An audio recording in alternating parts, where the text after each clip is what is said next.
los países europeos. España es una anomalía. Aquí el proceso de ejecución hipotecaria, que se puede empezar solo con un mes de impago, es simplemente un sistema de ejecución, literalmente, no es deliberativo, es decir, que no, en ningún momento se contemplan las circunstancias de la persona, si está en paro, si tiene familia, si ha dejado de pagar porque quiere, porque no puede. No se contempla ninguna de sus circunstancias, si podría arreglarse su situación, si se podría hacer una negociación. El juez no interviene para nada, simplemente reclama el pago de esa deuda. Como esa persona no puede pagar, entonces, efectivamente, el bien que era garantía va a subasta.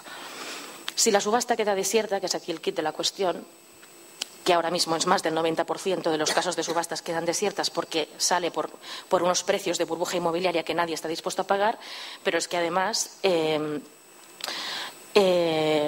tampoco hay crédito ni hay subasteros, ¿no?, que puedan comprar esas viviendas. Entonces quedan desiertas y entonces lo que la gente descubre dramáticamente es que el acreedor se queda esa vivienda, se lo puede quedar por la totalidad de la deuda o por el 50%. Entonces, lógicamente, os podéis imaginar que los bancos sistemáticamente y cajas se lo quedan por el 50%. Entonces, pasa que la persona que se queda en el paro pierde la vivienda, se queda con una deuda del 50%, más intereses, más costes judiciales que son proporcionales a la deuda total. Es decir, cientos de miles de personas, porque las ejecuciones hipotecarias solo entre 2008 y 2010 son más de 350.000 y la mayoría son de familias sobreendeudadas. 350.000, o sea que hay que imaginar cientos de miles, no de personas, sino de familias. Si imaginamos un mínimo de 3 personas por núcleo familiar, que es imaginar un mínimo muy mínimo, pues os podéis imaginar la envergadura que tiene esto. Entonces, cientos de miles de personas se quedan sin vivienda y con una deuda de 200.000, 300.000 euros, que a diferencia de otras deudas de delitos económicos, por ejemplo, por casos de corrupción, que esas sí prescriben, esta no prescribe nunca jamás. Entonces, te acompaña toda tu vida, te condenan económicamente y financieramente de por vida, ¿no? Y entonces, bueno, eso está pasando ahora día a día, ¿no? Se producen decenas de ejecuciones hipotecarias cada semana. Y esto creo que con la envergadura que tiene nos está visibilizando ahora mismo. Y entonces tenemos a estas centenares de miles de personas que no solo se quedan en el paro, no solo se quedan con una deuda de por vida, sino que se las lanza directamente a la exclusión social, porque cuando te quedas con la deuda quiere decir que te pueden embargar cualquier nómina que tengas a partir del mínimo inembargable y te pueden embargar las cuentas y cualquier cosa a tu nombre, o sea que te lanzan, digamos, a la economía sumergida, que en América Latina todavía se mencionaba Brasil antes. En América Latina todavía hay bastante espacio de informalidad para la economía sumergida, pero aquí encima estamos en ciudades cada vez más hipernormativizadas, con lo cual se te lanza a la economía sumergida, que está completamente prohibida y controladísima, ¿no? Y no puedes hacer ni venta ambulante, ni vender latas por la calle, ni top manta, ni nada de nada. Entonces se está lanzando a toda esa gente a la oscuridad más absoluta. Entonces, frente a esto, la Administración no está dando ninguna respuesta, ninguna solución. Existen ayudas mínimas, bueno, pues como en Cataluña, por ejemplo, hay una ayuda de máximo 3.000 euros para el pago del alquiler de la hipoteca, pero con tantos condicionantes que la gente más vulnerable se queda fuera. Porque, por ejemplo, si entras en mora solo un mes, ya no te dan la ayuda. Entonces, la gente más vulnerable queda toda literalmente y sistemáticamente excluida. Sacó el Gobierno una moratoria ICO, pero que, aunque se decía que era para los parados que no pudieran pagar la hipoteca, en realidad estaba pensada para las mismas entidades financieras, porque es una garantía de pago que da el ICO a las entidades financieras que voluntariamente quieran hacerle una moratoria a quienes ellos decidan. O sea, que la gente no se puede acoger a esa medida, sino que es el banco quien decide a quién se la da y a quién no se la da. Y, de hecho, poquísimos miles de personas se han acogido y es una prueba de que no era una solución, ¿no? Entonces, no hay ninguna respuesta por parte de la Administración, que ni siquiera reconoce el problema porque no lo visibiliza, no lo verbaliza nada. Y, en cambio, o sea, sí que hay por parte de la Administración un trato de privilegio total hacia las entidades financieras, que son en gran parte responsables de esta crisis que estamos viviendo, ¿no?, de este sobreendeudamiento completamente.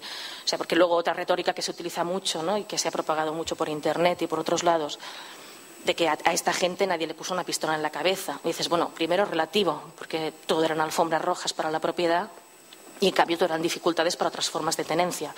Otras formas de tenencia que, en realidad, hasta la fecha solo ha sido el alquiler, que era inestable, que al cabo de 5 años te puede multiplicar por 10, te pueden echar de casa. Cualquiera que quiera hacer un proyecto de futuro estable, pues busca aquello que aparentemente le daría más estabilidad, que durante décadas ha sido el régimen de propiedad, y además tienes esos incentivos fiscales y los bancos te ponen muchas facilidades para hipotecarte, etcétera, etcétera, ¿no? Entonces, los bancos que, digamos, pretender que, yo qué sé, un carpintero o un trabajador de correos tiene que tener los mismos conocimientos económicos e hipotecarios que una entidad financiera, ya me parece un absurdo, ¿no? Es esta falacia del derecho privado civil que se ha ido extendiendo, no de forma inocente, entre la sociedad, ¿no? Para justificar muchos abusos, de que las cosas que son acuerdos entre privados el Estado no tiene que entrar. Entonces esto es un contrato, entonces tú sabrás esos contratos que firmas, ¿no? Esto es una falacia absoluta, porque hay, como todos y todas sabemos, relaciones de poder clarísimas. Pero entonces, ante un conocimiento muy desigual, se culpabiliza completamente a la parte más vulnerable de ese contrato y se sobreprotege a la parte más fuerte, ¿no? Cuando los bancos y cajas tienen dificultades por esa locura que ellos mismos han incentivado, se les rescata sistemáticamente sin pedirles nada a cambio, etcétera, etcétera. Entonces, bueno, no voy a entrar más en detalle, pero un poco para situar, ¿no? Estamos hablando de cientos de miles de familias que se quedan en la miseria más absoluta, que se ven, además, imaginar también psicológicamente lo que supone verte condenado de por vida, ¿no? Financiera y económicamente. Y que además, perdón, eso afecta también a avalistas, porque han forzado que todo el mundo tuviera avalistas. Y entonces eso quiere decir que normalmente la gente ya no sufre porque pierda la vivienda y se queda con deuda, sino porque, por ejemplo, hace que muchos padres que tienen una única vivienda que han logrado con todo el ahorro de toda su vida, la pierden cuando ya están jubilados y no tienen mucha posibilidad de tener ingresos para ganarse la vida y pagarse otra vivienda, pierden esa vivienda porque eran avalistas solidarios de los hijos, ¿no? Por ejemplo. Y eso también es un fenómeno muy generalizado.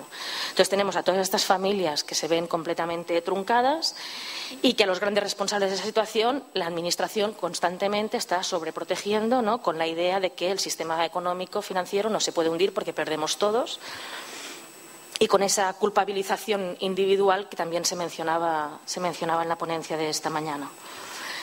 Entonces esto tiene que ver con la...